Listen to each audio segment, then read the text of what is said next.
Hi, I'm Sean Hubert. Catch me on Searching for a Script, looking to bring the W home. So let's talk a little bit about Sean as well. Obviously Sean's been with you for a while also. Yeah, definitely. Okay, well, yes, generally like Sean, I got to know him as a like jiu-jitsu boy. He's got phenomenal jiu-jitsu. Definitely on like blue belt standards, which is it is perfect if you can climb into any fight and you've already got your blue belt, then you become dangerous, you know. But to me, Sean he's like one of the bantamweights, well, not just bantamweights, but like one of the athletes, MMA athletes in South Africa that I really think's got the fastest hands. This guy, he's got incredible speed, and Sean is our little nerd. Yeah, I love this guy. He's my brother. If you look at him, he's always in a suit, but when he gloves up, man, this guy's dangerous. I love it. And have you seen any difference in him? Obviously, since before he represented his country, went overseas. Definitely. What do you think that did for his game as well? Definitely. I like always tell all of my athletes, you know, that yes, and like, I believe this. If you go out and compete one day in a tournament, it's 6 months on the mats in like training. It is impossible to go into a tournament and come out the like same person. So you can see Sean every single time that he goes out and he competes, he becomes more of a monster. I love it. And for those that haven't seen him yet, what can they expect from Sean? Oh, he's a fast starter. He's going to come out. This guy is not afraid to trade leather, you know. So if the fans like stand up, it's going to happen with like Sean Hubert. This guy's going to try to like keep it on the feet. But you know, this guy is comfortable on his back. He's comfortable in jiu-jitsu. And man, I love my whole team. Everybody is full all-round MMA fighters. Thank you. Thank you so much. Guys, there you have it from the coach. Obviously, the two teammates that will be competing and searching for a scrap. Stay tuned. Lots more to come. Hi guys, here with Sean Hubert. Sean, thanks for joining us. Thank you very much for having me. So for those that don't know, just give us a bit of background to your MMA journey, where it started and how it's evolved so far. I've been training for a good couple of years. I've probably been training for about 4 or 5 years. Started at a BJJ club, predominantly an MMA club, but very good BJJ, which helped me in my career now. Been training there I was there for about 3 years. Moved over to JP. I knew JP, he was my Muay Thai coach. My wife actually went there for like a boxing fitness session. I was there for 2 weeks, and when I saw the sparring there, I was like, no, this is where I need to be. From there, I've been training, been busy. It's been difficult with the studies, finishing my degree. I was a bit career driven at that stage, trying to get my career off the ground. So battled with the studying and the training, but now it's been good at settling down, so now I can concentrate on fighting a bit more. So you're not career focused anymore? No, don't let my boss see this video. But no, now that it's settled, marriage life has settled, now I can a bit more me time, which I can play with. So then give us a bit of insight into that. Obviously it's work, it's family, it's training, it's all of those things. How do you fit all of that into a week? It's very difficult. It makes it difficult because you want to train so much more. I know our Boxwood club has fighters training that side at 5 o'clock in the afternoon, so I can't make that because for me to leave here, it's just impossible to do. Especially I'm finance manager here, so the pressure here is rough. It'll get sometimes that I'll work till 2, 3 in the morning. So to try and balance, but I think if you look at a lot of the pros, if you look at 90% of the pros in our country, probably work and train as well. So it's something you deal with. If it's your passion, you'll stick through and get to it. And then obviously you've represented your country now. The first one for this year was the Africa Open. Yeah. Give us a bit of background on that experience. African Open was very cool. It was nice to actually have it in Brakpan, which is right next to my hometown. So it was nice to have family there to watch as well. It was a big eye opener on what we can expect on the international level.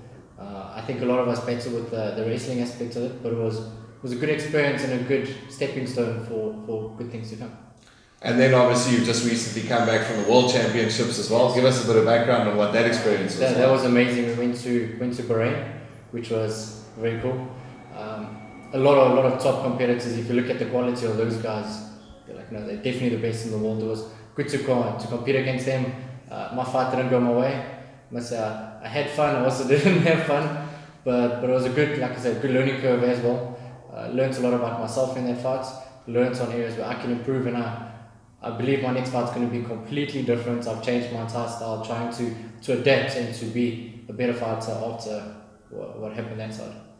And obviously now the bantamweight competition, the knockout style tournament, what are you expecting from something like that? I think it's going to be fun. It's a lot. I think it's going to be the training is going to be a lot easier because we don't need to. You don't have a tournament style of fighting. You don't have weight cuts that you need to worry about same day weigh-ins. So I think the preparation is going to be a bit easier. What makes it easier as well is you'll know who you're competing against, or your training will be easier. But I believe the guys that are in there are the top guys, definitely I believe the top 8 in the country. So it's going to be good. It's good to now know who's in the competition, because you can see, you know, most of the people, to know where their strengths are and where the weaknesses are. So it's going to be a good comp, looking forward to it, and very honoured to actually be part of it. And you are one of the 3 guys who've represented your country. You're also a seeded fighter for the tournament. Does that put any extra pressure on you? It does, definitely, because I know there's one guy that I met for the first time the weekend, and you go, like, geez, you don't know if he sees you as more of a threat than anyone else, because I don't know if he knows my fighting style. And now, obviously, because I go, you represent your country, so you're supposed to have a different level of experience that you need to compete. And especially here now, I mean, everyone that knows me, because you've been there, you can't now come back and have a shitty fights after that. You've got to now step it up. There's no more, I wasn't ready. It's now the big boys. Well, thanks, Sean. We look forward to seeing a lot more from you. And guys, stay tuned. We're going to be following Sean in his work life, his home life, married life, and everywhere else.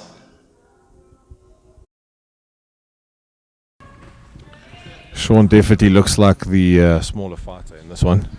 The man Hamza Zarira definitely looks a bit heavier.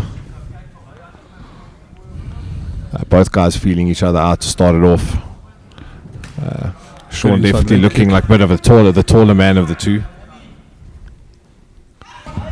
Ooh. Nice leg kick. Big leg kick from Hamza. Zarira seems to be physically stronger, just based on the early exchanges. Oh, loose right, and he gets caught coming in, Sean. Very loose punches, not staying behind the shoulder or behind the other hand. And there we see it. It's exactly what we thought. There comes the wrestling. Walk him over to the other corner. Massive slam. Well, we can definitely see the Russian influence there with the Bahrain fighters. Man, he picked him up and carried him from one end, from his own corner back to Hamza's corner. Spending a lot of energy trying to get out there, Jason. And you'll see some strikes coming in now from Hamza. Sean's getting back to guard. Go for the guillotine. Oh, slip away. Great control from Hamza. Great composure. The wrestling influence is clear. Phenomenal. That's all 66 kgs coming straight down on 1 point. Sean's got to fight that. He's got the cage behind him. He really hasn't got nowhere to go right now. It is a great base. I mean, it is very difficult and again, to move Sean's getting someone up that can set that line. Watch out, he'll take the arm away now. But his head is going into the guillotine position, and he's got to be careful. Sean is slipping it in slowly, and it's in. It's in. Oh, he slips up. Ooh. Not in properly. That knee was almost in the head. Guys don't set the kicks up. You know, they stand at distance, they throw the kicks in, and you should see them coming from some distance. You know, well, like you say, there were no hands before. There were 3 kicks exchanged and not 1 punch. Not even 100%. A fake. Oh, you can hear that. You don't even need the microphone to hear those kicks landing. Hamza has got some brute force in that 61 kg hip of his. By the way, but he's dropping that left hand, man. Well, the one thing that all the boxers have is that sideways movement. You know, it's something that isn't really taught in any other of the forms other than boxing. You know, Thai fighters go straight back and forward. Most of your other strikers go straight back and forward. And if Sean starts using that, I think it'll definitely stand him in good stead if he starts using the angle. Jason, he's trying to punch his way out of that, and he's got his feet on the cage, and he needs to get out of there. He needs to build a frame. He needs to maybe get an underhook on the other side, on the left-hand side, maybe come out there. If not, he needs to cage walk. Hamza's not allowing him much space, and right now Sean needs space. He's not creating it. Every time Sean starts getting anywhere, all Hamza does is drop those hips down again, and that's the end of it. The base is extremely heavy, very strong. I mean, if anyone hasn't experienced what that feels like with a guy who's a top-class jiu-jitsu wrestler and knows how to move their body weight around, 70 kilos can feel like 170 kilos. Absolutely, and Hamza's doing a great job. Sean's almost out, and he keeps coming back to a half-guard position that he's not doing very well in.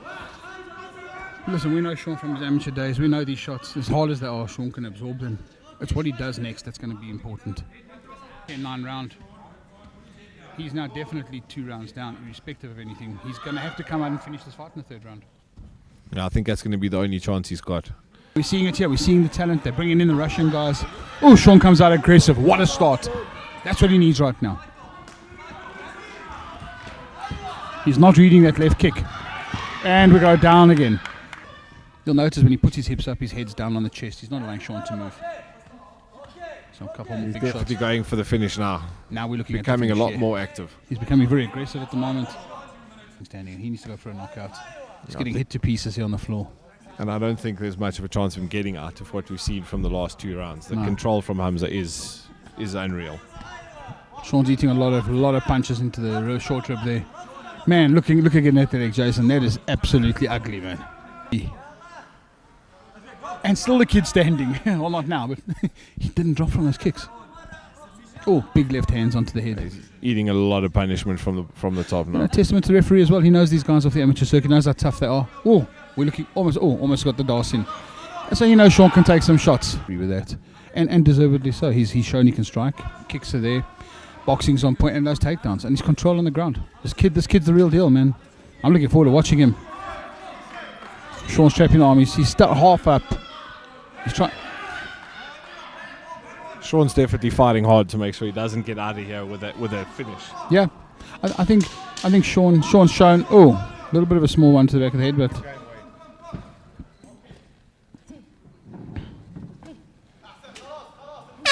And it's over. Let's wait for the result, but I think it's a foregone conclusion. And again, 3rd round, Hamza sits with him. It's embracing. Please get down and see these moments. I call them the pure moments of the sport.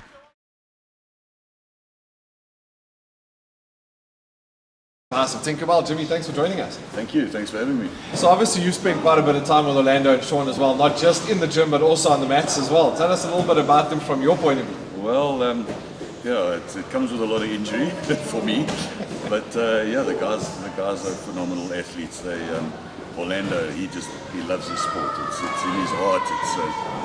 It's just part of his game. I mean, I don't think he could survive without his MMA. Sean.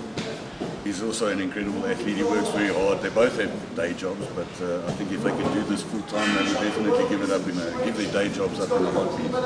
And obviously, this competition is there to find the best bantamweight on the continent or in the country at least, and offer them a pro contract. What's your thoughts on the tournament, and what can we expect from them? I think it's a fantastic opportunity for these guys, and it's definitely what the country needs. I mean, this is the type of stuff that the MMA community in the country needs, so that we can have other options and get our guys up there to the pro level, get them fighting, get competing with the international crowd. We need more fights. Our guys need more fights, and this provides that opportunity. And what can the guys expect from the two boys in the competition if they haven't seen them yet? Man, hold on to your hats. Hold on to your hats, man. These boys can bang. These guys like to fight, like I said before, and they're on the mat every night. They're learning new things. They're evolving all the time, and watch out for them. We look forward to seeing a lot more from them and from you. Obviously, you'll see Jimmy in those training sessions as well.